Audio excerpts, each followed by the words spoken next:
অনেক ঠান্ডা পড়তেছে, এখন মন চাচ্ছে বাদাম খাওয়ার জন্য। এখন যাচ্ছি বাদাম নেওয়ার জন্য। বাদাম বিক্রেতা হচ্ছে আমার প্রিয় শরবতুল্লাহ ভাই। দেখেন কত রাত হয়ে গেছে, সে এখনো এখানে বাদাম বিক্রি করতেছে। কেন বিক্রি করতেছে জানেন? এটা তো আশা করি সবাই জানবেন। কেন হচ্ছে সে পুরুষ মানুষ, তার ফ্যামিলি আছে, সংসার আছে, ফ্যামিলি চালাইতে হবে, এখানে কাজ করতেছে। অনেক রাত হয়ে গেছে ঠান্ডার ভিতরে, সে এখানে বাদাম বিক্রি করতেছে।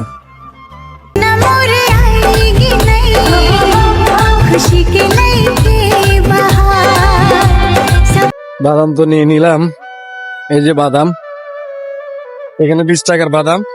মানুষের খিদে লাগলে বুঝি মানুষ বাদাম খায়।